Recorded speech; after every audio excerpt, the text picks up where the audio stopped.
let's take a quiz. Think about a food you crave, a food you absolutely love. Have you got one in your mind? Does it contain sugar? One of my favorites is a piece of chocolate cake.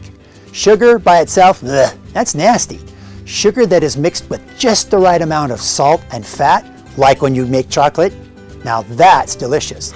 The foods we crave are ones humans haven't had for thousands of years. Sugar wasn't available to humans until the late 1800s. Oh, we had sweet tasting fruit when it was ripe, but only for a few weeks, and the rest of the year, there was very little that was sweet. We crave sweet foods because we get pleasure from sweet foods. Your brain likes the taste so much that we use the word crave when we think about getting some more. Some have even considered our relationship with sugar to be just like an addiction. We crave foods with sugar.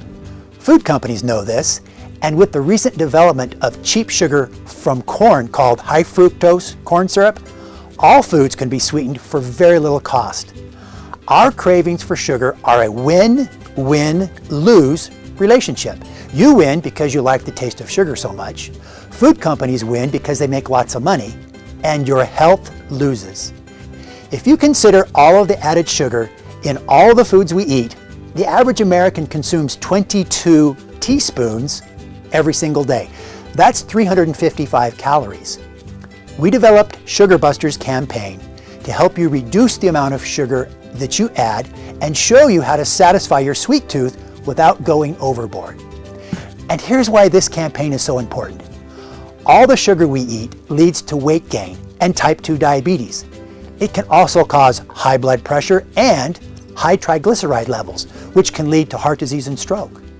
Your good health is not really possible if you don't control the amount of sugar you eat. Remember, there's nothing wrong with eating some sugary foods. In fact, it's a pleasure that we all enjoy. The problem comes when we eat too much. And the question is now, well, how much is too much? Well, here's some simple rules you can follow. Look at the food labels. All labels have sugar contents listed in grams. If you add all the grams of sugar from all the foods you eat during one day, women should have less than 25 grams and men should have less than 37. If you're consistent at reading labels, this method will help you.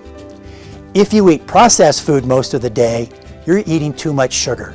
For example, sugar cereal or hot chocolate for breakfast, sugared soda and a cookie with lunch, and then dessert after dinner, you've probably had way too much.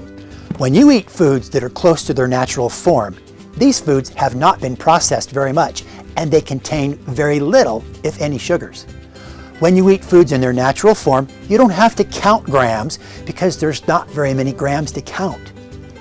In the next few weeks, I'm going to give you some tips, strategies, and ideas on how to eat less sugar at breakfast, snacks, drinks, and dessert. We're going to help you to improve your diet and your health. So let's get started. Here is a typical nutrition label. Look at the ingredients carefully. Sugar is almost never called sugar when it's listed in ingredients. This is a trick the food industry plays on you. Sugar can go by lots of different names like high fructose corn syrup or just corn syrup or fructose. Listed on this page is a longer list of trick words that are used instead of sugar. Anyone can identify foods that have lots of sugar like soda, chocolate, and sugared cereals. Your task this week is to find the foods in your kitchen that have hidden sugars. Look at the food labels in the kitchen and see if you can find one that surprised you by how much sugar it had. I already did this.